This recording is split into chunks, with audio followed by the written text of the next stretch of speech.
1839, good luck. So we've not played before, no head-to-head score. We get white, so knight f3 as per usual. Opponent goes d5. Let's play the more modern way of doing this Reti type opening now. Opponent 40,000 games of Rapid, so vastly more experience than me. I've done 1400, not far off. Let's go d4. Can make a difference actually, that even though my opponent's lower rated here than me, the ratings are not that drastically far apart. But somebody much more accustomed to playing this time control. I mean, I've played enough of it. I've played, you know, many years of classical in my younger days, so I'm experienced enough, but played like 10 times as many games. Actually, a lot more than 10 times, isn't it? A lot more than 10 times, yeah. What do I want to do? I'm just going to develop here.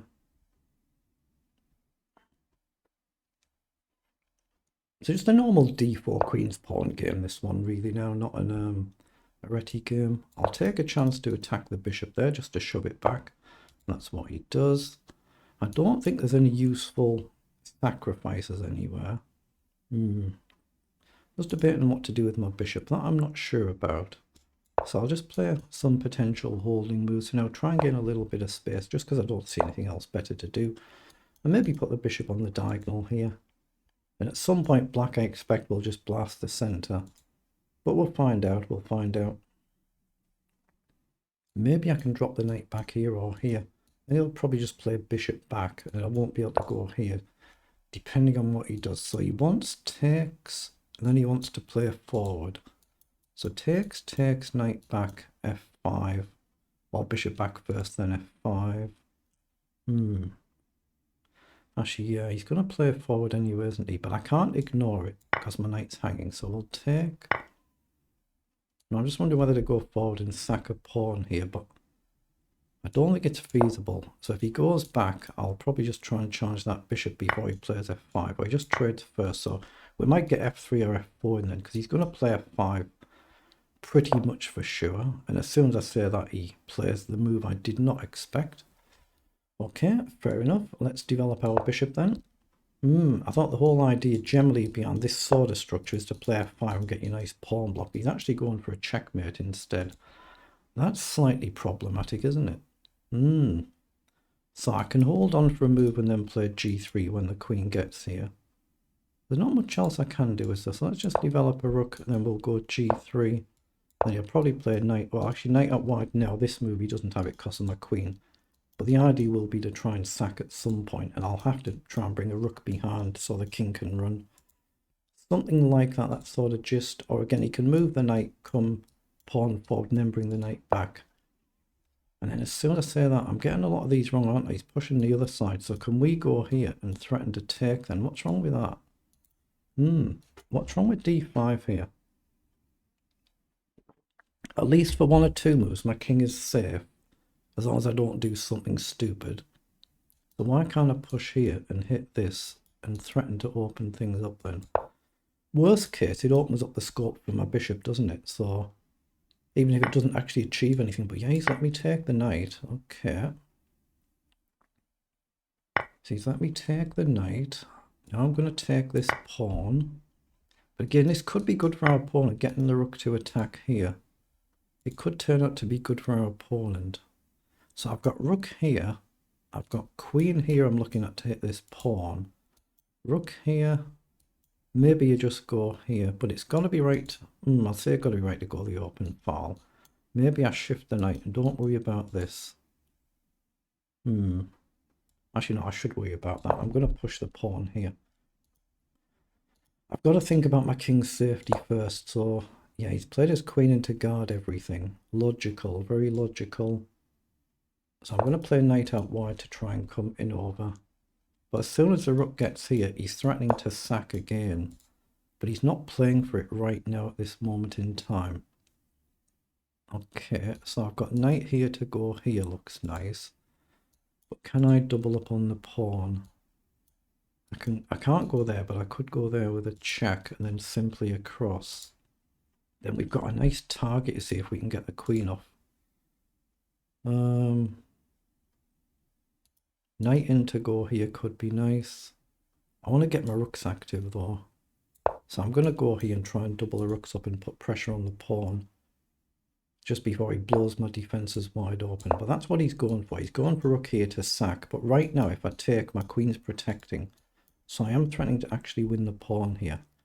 So he might need to go this way. That's what he's done. So can we exploit that with knight here to go here? It's a threat, isn't it? It's a threat. I'm a minute down on the clock again. But let's threaten to go here and just attack the rook and the queen. So what does he do? Maybe a simple move like rook up, I guess. Then we'll attack the queen and the bishop. But if I can just get my queen active on a useful square. I know that's covered right now. I've seen that. But if I can just get on a useful square. You never know. But yeah, in this type of structure, I think he was better off playing the f5 early. So we can indeed go for this idea. Hit the rook and the bishop and we should win the centre pawn.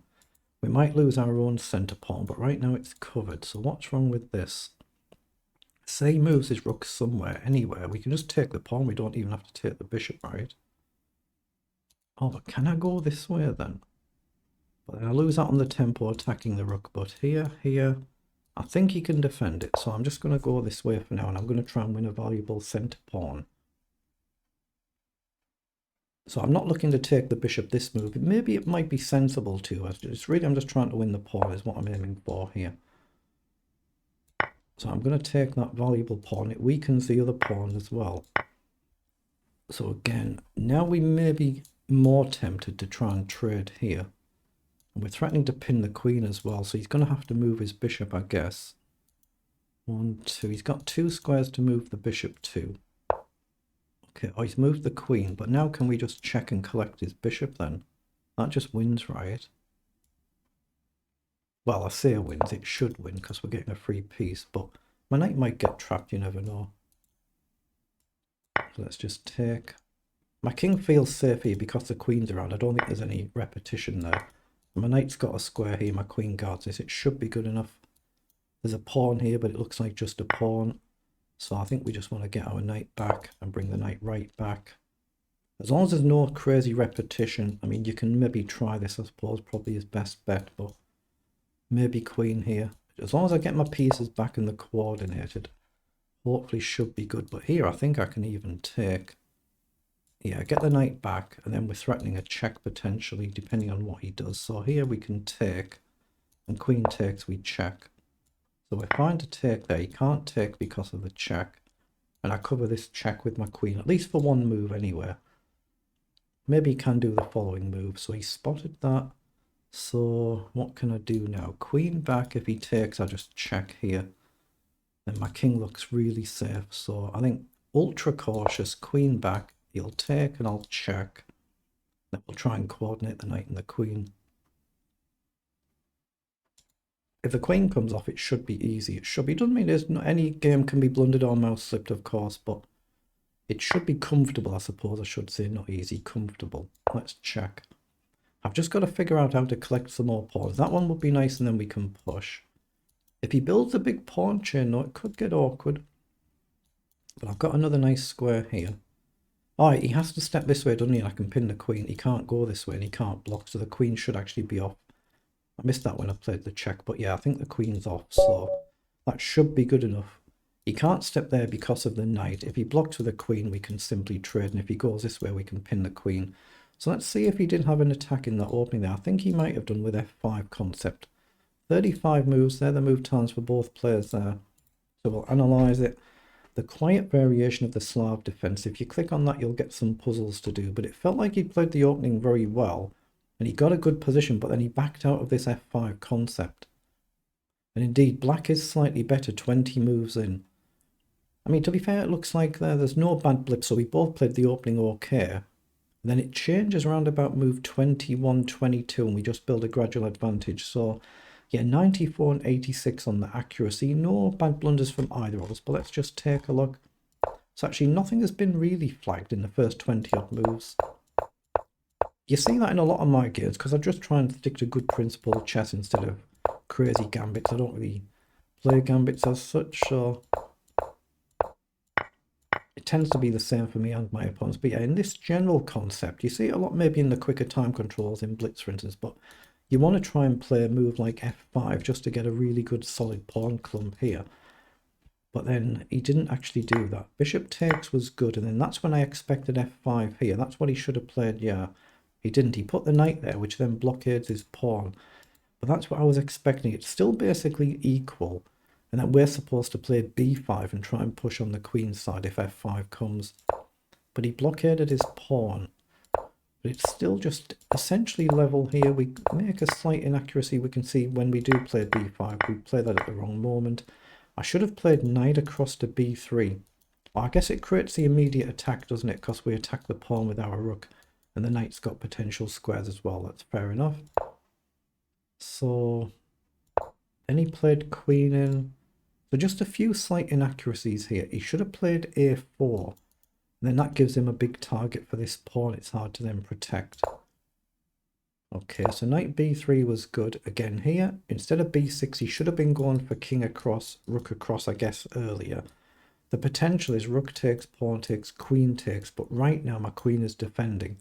But that's a potential sack idea, which he later obviously plays for. So I just doubled my rook up, which was good. Rook f was good.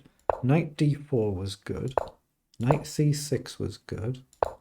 Rook up, it was good just to take the pawn. And yeah, bishop forward here was the right move. I guess it protects his pawn, it covers the back rank issue as well. But he came forward and missed the fact that we've just got the rook check wins the piece. And now it's just a case of not blundering some sort of stalemate or something silly, which does happen, or you do a mouse slip, it happens. And I've just been a bit fortunate here. I was just trying to throw a check in, keep my king nice and safe. And then we realise in this position the king can't get out of the way without the queen being forced off the board. And then it should be just a simple conversion. Even knight here takes and runs, something like that. Well, same thing this way. Eventually we should be able to convert. Doesn't mean you can't mess it up, but we should be fine. But a good game, well played.